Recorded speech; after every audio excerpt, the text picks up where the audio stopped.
Bismillahirrahmanirrahim. Perkenalkan, nama saya Muhammad Syakir Firman dari kelompok 3 sebagai pemateri pertama yang ingin mempresentasikan tentang pengertian dan fungsi dinamika kelompok. Pengertian dinamika kelompok. Dinamika kelompok adalah suatu kelompok yang terdiri dari dua atau lebih individu yang memiliki hubungan psikologis secara jelas antara anggota yang satu dengan yang lain dan berhubungan dalam situasi yang dialami. Dinamika kelompok melibatkan berbagai faktor, yaitu komunikasi, konflik, keterlibatan kepercayaan, dan pengambilan keputusan. Adapun fungsi dinamika kelompok yaitu meningkatkan kesadaran diri dan penerimaan diri, meningkatkan keterampilan sosial dan emosional, meningkatkan efektivitas dan inovasi, meningkatkan kesadaran sosial, meningkatkan keputusan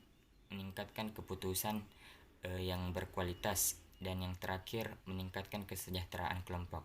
Adapun tujuan dari berbagai fungsi tersebut tadi yaitu untuk menghasilkan kerjasama kelompok yang optimal agar pengelolaan organisasi menjadi lebih efektif, efisien, dan produktif. Mungkin cukup sekian dari saya. Terima kasih. Saya akan menjelaskan tentang prinsip dan dinamika kelompok, yakni terbagi menjadi 5. Yang pertama, norma dan nilai kelompok. Setiap kelompok memiliki norma dan nilai yang berbeda, dan anggota kelompok perlu menyesuaikan diri dengan norma dan nilai kelompok agar dapat berfungsi secara efektif. Yang kedua, komunikasi. Komunikasi merupakan aspek penting dalam dinamika kelompok karena memungkinkan anggota kelompok untuk berbagi informasi, ide, dan perasaan. Yang ketiga, kepercayaan.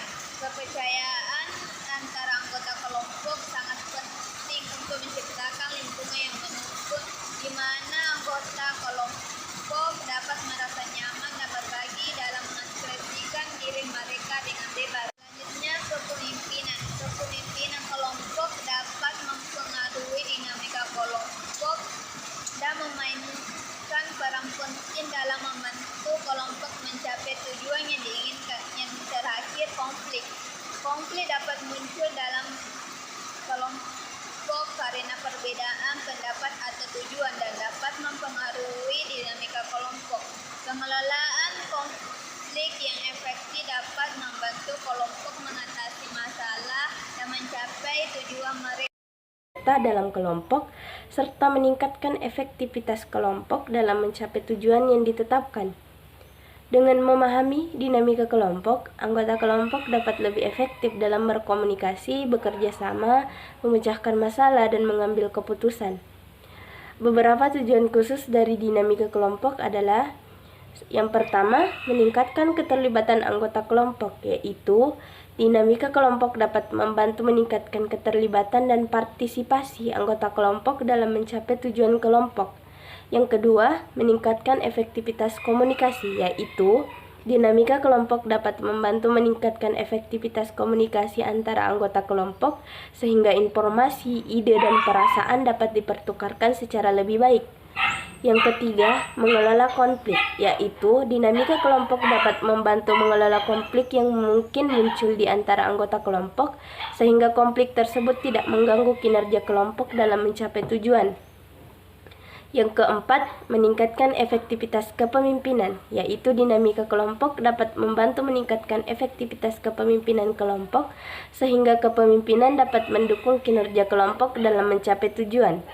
Yang kelima, meningkatkan kinerja kelompok, yaitu dengan meningkatkan hubungan antara anggota kelompok dapat memperbaiki dinamika kelompok.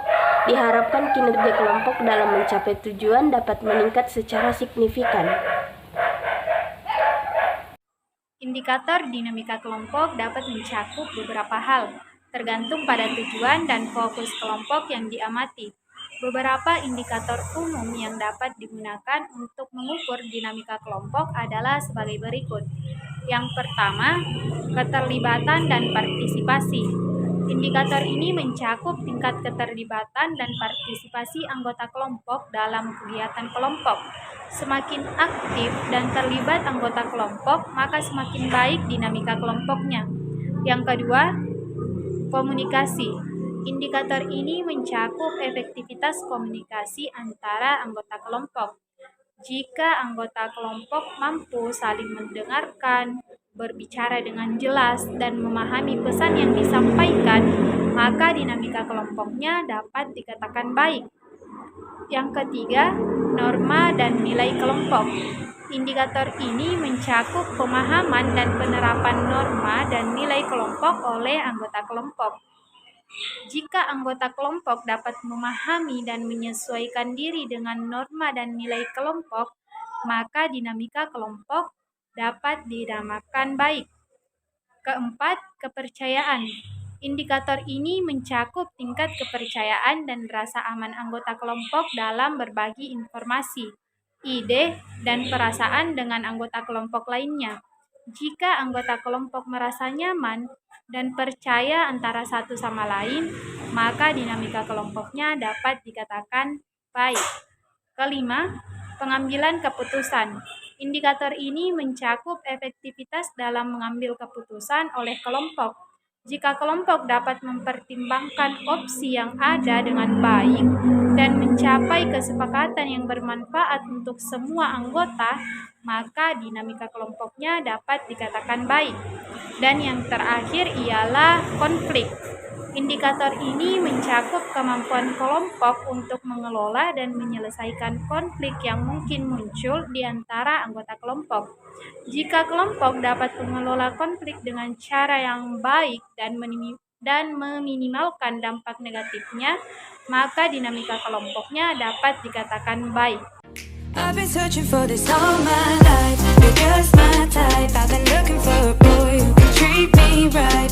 Your dark hair, but those eyes so bright. They look into my soul and it sparks my life. Can I take you there?